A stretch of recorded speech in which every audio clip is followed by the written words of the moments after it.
திருச்சிற்றம்பலம். வானுலகும் மண்ணுலகும் வாழ மறைவாழ பான்மிதிரு செய்ய தமிழ் பார்மிசை விளங்க ஞானமத 5 கரம் 3 விழி 4 வாய் யானை முகனை பரவி அஞ்சலி செய்கின்றார். கருணை மொழி திருமுகத்தில் திருநீற்றுணுதலும் கண்டாரை வசப்படுத்த கனிந்த வாயழகும் பெருமை தரு துறவோடு பொறை உளத்தில் பொறுத்தே பிஞகனார் மலர்த்தாள்கள் திரியாத மனமும் மறுவினர்கள் அகலாத ஞானமே வடிவாம் வளத்துரைசை சிவஞான மாமுனிவன் மலர்த்தாள் ஒருபொழுதும் நீங்காமல் எமது உலத்தில் சிரத்தில் ஓதிடும் நாவினில் என்றும் உண்ணி வைத்தே உரைப்பாம். திருச்சிற்றம்பலம். எல்லாம் வல்ல இறைவன் திருவருளை சிறமை கொண்டு திரு கைலாய பரம்பரை திருவாவடுதுறை ஆதீனம் சில ஸ்ரீ குருமகா சன்னிதானங்களுடைய பொன்னார் திருவடி கமலங்களுக்கும் சைவத்தின் குலதெய்வமாய் விளங்குகின்ற மாதவ சிவஞான சுவாமியுடைய திருவடிகளுக்கும் என்னை நெறியிலே ஈடுபடுத்தி ஆண்டருள் இந்த குருநாதர் சார் தங்கவேல் சுவாமியுடைய திருவடிகளுக்கும் மனமொழி மெய் ஆகிய முக்கர்ண வணக்கங்களை மிக பணிவோடு தெரிவித்து நம்முடைய பெங்களூர் தமிழ் இலக்கிய பேரவையும் ஐயாரப்பர் உட்பணி மன்றமும் இணைந்து நடத்துகின்ற சைவ திருமுறை பயிற்சி வகுப்பு மிக சிறப்பாக 2 தொகுப்புகளாக நடத்தி முடித்திருக்கின்ற எங்களுடைய மதிப்பிற்கும் வணக்கத்திற்குரிய பேராசிரியர் திரு நரசிம்மய்யா அவர்களே, அந்த வகுப்பை தொடர்ந்து நடத்துவதற்கு காரணமாயிருக்கின்ற இந்த அமைப்பை சார்ந்த திரு ஆறுமுகம் உள்ளிட்ட அன்பர் பெருமக்களே, அந்த வகுப்பினால் பயன் அடைந்து கொண்டும் இருக்கின்ற அன்பர் பெருமக்களே, இந்த தொகுப்பிலே புதியளவாக சேர ஆர்வம் எடுத்து வந்திருக்கின்ற அடியார் பெருமக்களே, உங்கள் எல்லோருடைய திருவடிகளுக்கும் எனது அன்பான பணிவான வணக்கங்களை தெரிவித்து மகிழ்கின்றேன். சைவ சித்தாந்தம் பேசுவதற்கு சரியான நேரம் இந்த மத்தியானம் சாப்பிட்டுட்டு வந்த உடனே தான். அது என்னமோ ஆர்வமையாக என் மேலே அப்படி ஒரு இது. நான் முதல்ல சொன்னேன், இல்லை ஐயா பாடட்டும், எல்லாரும் உற்சாகமாக கேட்பாங்க, அதுக்கப்புறம் பேசலாம் அப்படின்னு சொன்னேன். ஆனால் அவர் நியாயமாக ஒன்று சொன்னார், ஐயா பாட்டு புரிஞ்சவொன்னே எல்லாரும் வீட்டுக்கு போயிடுவாங்க, நீங்கள் பேசுகிற கேட்கலன்னா முதல்ல தான் பேசணும்னு. நான் சொன்னேன் சரிங்க, ஆனால் நான் பேசி ஐயாட்ட மேடை கொடுக்கும்போது எல்லாரும் தூங்க வச்சு கொடுத்தோம்னா அவர் உடனே சொல்லிட்டார், அவர் எழுப்பிடுவார், அவருடைய குரல் வளம் அப்படின்னார்.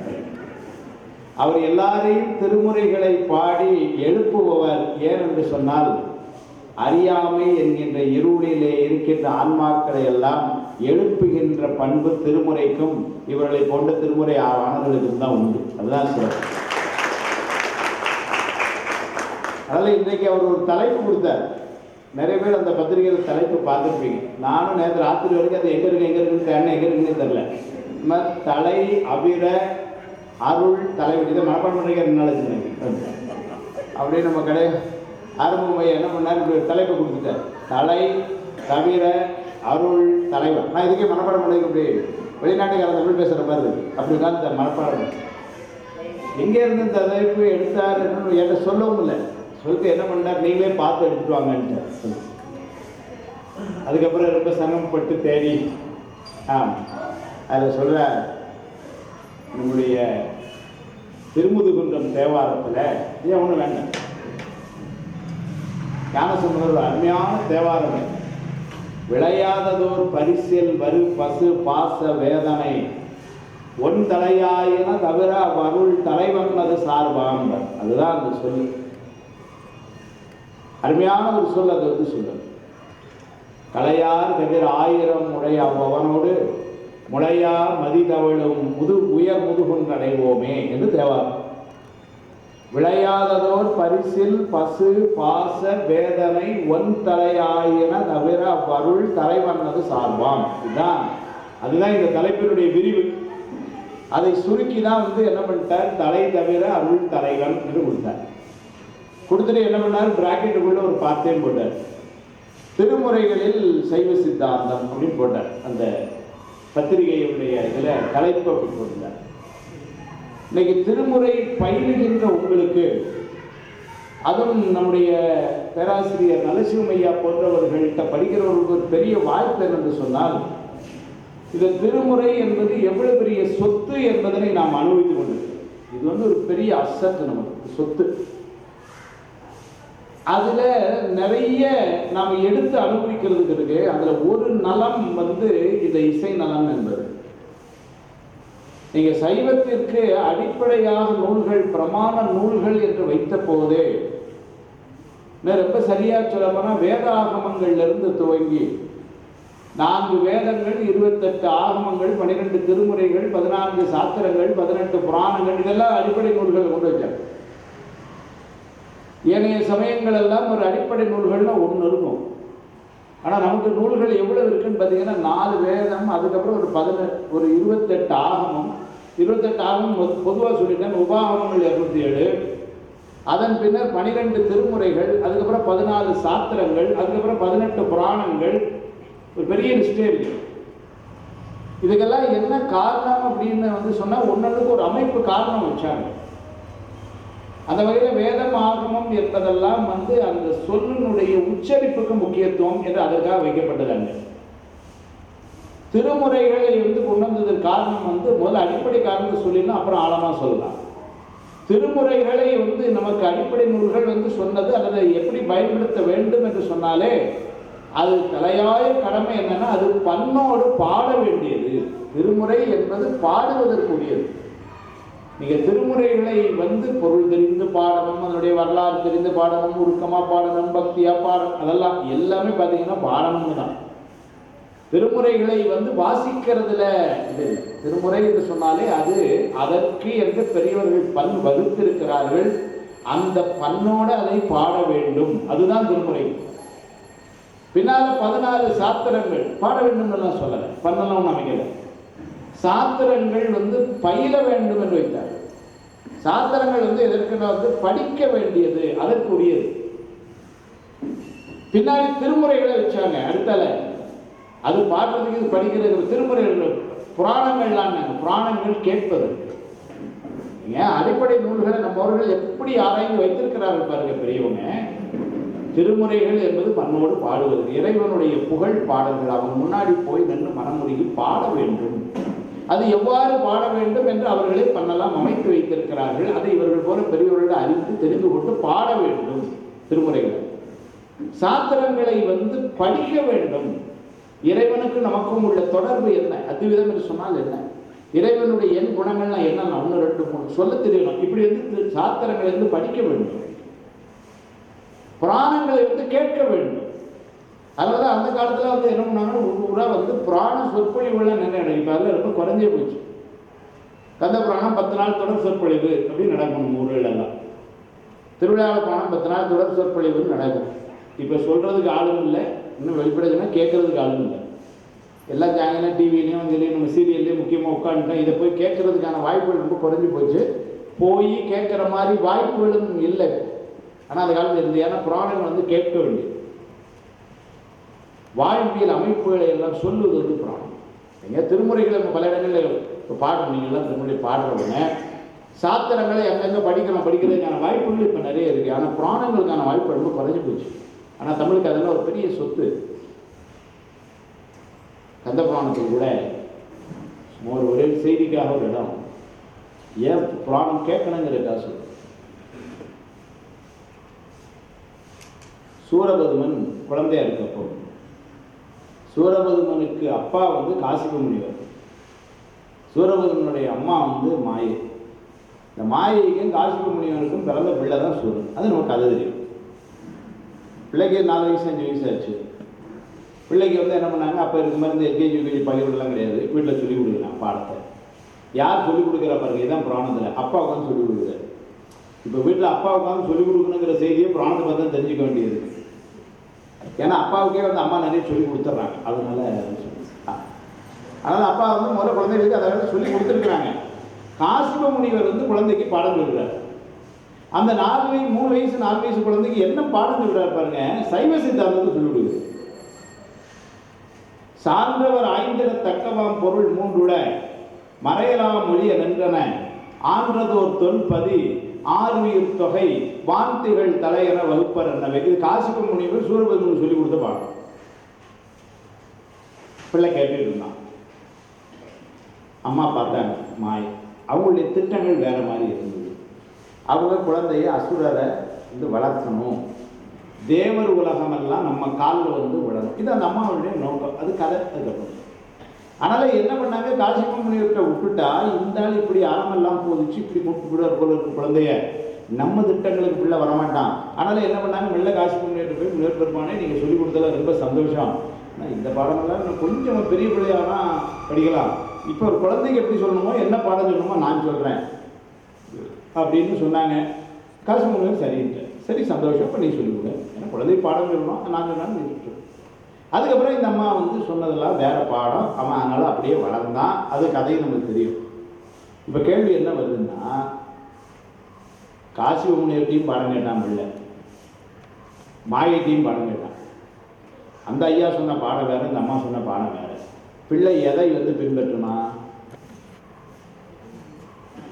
என்ன அப்படி அமைதி ஆயிட்டீங்க? பிள்ளை கழிச்சு தானே அமைதியாங்க, அதுக்குள்ளே அமைதி ஆயிட்டீங்க. மாயை சொன்னது தான் அமைதி. இப்போ ஒரு கேள்வி வருது, அப்போ அப்பா சொன்னால் பிள்ளை கேட்க மாட்டானான்னு கேட்பான். நல்லா யோசிச்சு பார்த்தீங்கன்னா, அப்பா சொன்னால் பிள்ளை கேட்பான், அம்மா சொன்னால் பிள்ளை செய்வான். இதுதான் வேறுபாடு. இதுதான் அப்பா அம்மா வேறுபாடு. அப்பா சொன்னால் பிள்ளை கேட்பான். நான் எந்த பிள்ளைகளை எந்த பிள்ளைகளும் குறைய சொல்லக்கூடாது. அப்பா சொன்னால் கேட்பான், ஆனால் அம்மா சொன்னால் செய்யும். அப்படின்னு என்ன சொல்ல வரேன்னா, அம்மா என்ன செய்தோம் பிள்ளை செய்யும். இன்னைக்கு வீட்டில் திருமுறை பாடுகிற இந்த அம்மாக்கள் வீட்டெல்லாம் பிள்ளைகள் திருமுறைகள் பாடும். ஏன்னா அம்மா சொல்றதை பிள்ளைகள் செய்யும். இருக்கா இல்லையாம்மா? இல்லைன்னா இல்லைன்னு சொல்லுங்க. எனக்காக நலசிவையா மோத்துக்காக சொல்லாதீங்க, உண்மையை சொல்லுங்க. எனக்கு பின்னாடி குழந்தைங்கள உட்காந்துருக்கேன் பார்த்து. அப்படின்னா என்ன ஆகுதுன்னா, அம்மா செஞ்ச பிள்ளை செய்யும். இது வந்து எங்கே வருதுன்னா புராணத்தில் தெரியுது. அதனால தான் புராணங்களை அந்த காலத்தில் கேட்கணும் அப்படின்னு வச்சாங்க. இந்த திருமுறையில் உள்ள ஒரு பெரிய சிறப்பு என்னன்னா, இது இசையோட பண்ணோட பாடம்னு சொன்ன பார்த்தீங்களா. இதில் என்ன சிறப்புன்னா, இதில் சாஸ்திரத்தில் உள்ள செய்திகளும் சொல்லப்பட்டிருக்கு, புராணத்தில் உள்ள செய்திகளும் சொல்லப்பட்டிருக்கு, வேத ஆகமத்தினுடைய நுண்பொருள் அதுவும் சொல்லப்பட்டிருக்கு. எல்லாம் சேர்ந்த ஒரே ஒரு கேப்சூலாக கொடுக்கப்பட்டது திருமுறை. அதான் திருமுறைக்கு பெரிய சிறப்பு. திருமுறையில் அவ்வளோ செய்தியும் உள்ள வந்துருச்சு. திருமுறை அப்படிங்கிறது நான் வந்து அடிக்கடி நினைக்கிறது உண்டு. அது ஏதோ நம்ம சைவத்தில் நம்முடைய ஒரு சொத்தா மட்டும் பார்க்கக்கூடாது. திருமுறை நீங்க வந்து ஒரு பெரிய அகன்ற சொத்து. தமிழ் இலக்கியத்திற்கு பல்வேறு நூல்கள் அல்லது பல்வேறு சொத்தா அமைஞ்சது எதுன்னா திருமுறை. இன்னைக்கு திருமுறையில உள்ள சில அமைப்புகள் தமிழ் இலக்கியத்திலேயே முதல் முறையா வந்தது. ஒரு தாண்டகம் என்கின்ற அமைப்பு திருமுறை நமக்கு கொடுத்தது. அதனாலதான் அவரை தாண்டக வேந்தருங்கிறாரு, தாண்டக சதுரருங்கிறாரு அவர் பண்ணது. அதன் பின்னர் வந்தாங்க. முன்னாடி தாண்டகத்தை பற்றிய குறிப்பு ஐயா தான் இருக்கிறாங்க தமிழ் பேராசிரியர்வங்க. தாண்டகத்தை பற்றிய குறிப்பு புறப்புற என்பாமலையில் முருகன் இருக்கு. என்சியத்தை பாடணும், அரிசியர் பாடலான குறிப்பு இருக்கு. பாடலை யாரும் அப்பர் சமையல் தான் பாருங்க. நெடுந்தாண்டகம் குருந்தாண்டகம் எல்லாம் முன்னாடி குறிப்பு எழுதி வச்சாங்க. யார் கொடுத்தாங்க? அப்பர் சமையல் முருகன். அதன் பின்னர் வைணவ இலக்கியங்கள்லையும் வந்தது, இல்லைன்னு சொல்ல. ஆனால் முதல்ல ஒரு முன்னோடி யாருன்னா நம்முடைய திருமுறை. திருக்குறுந்தொகைங்கிற அமைப்பு திருமுறை கொடுத்த அமைப்பு தமிழ்ல முதல்ல. மாலை மாற்று நம்மாரோட அமைச்சு கொடுத்தது. ஏகவாதம் நம்மால் அமைச்சு கொடுத்தது. திரு இருக்கு குரல் நம்மால் அமைச்சு கொடுத்தது. அப்ப நீங்க பாத்தீங்கன்னா இந்த திருமுறை அப்படிங்கிறது தமிழ் என்கிற இன்னைக்கு முதலே சொன்னாங்க. இன்னைக்கு தாய்மொழி சிறப்பு நாள். அதனால ஐயா கூட காலையிலே இந்த ஐயா பேர் எவ்வளவு கேட்டோன்னு தெரியல, நான் காலையில் கொஞ்ச நேரம் கேட்டே இருந்தேன். ஆமாம், அதை நேரம் எடுத்து பாரதிதாசன் பாட்டில் ஆரம்பித்து கண்டி அலங்காரத்துக்கு போய் புறப்பொருள் இருந்தாமலுக்கு வந்து தமிழை பற்றி அவ்வளோ அருமையாக கதையில் ஐயா சொல்லிகிட்டே இருந்தாங்க. அது பெரிய சிறப்பு. அதனால் இன்றைக்கி வந்து தாய்மொழி சிறப்புனால் எல்லா தாய்மொழியும் சிறப்பு. அது எந்த மொழியையும் நம்ம உயர்வு தாழ்வுலாம் சொல்லலை, நம்ம அறிந்த மொழியை நம்ம பேசுகிறோம்.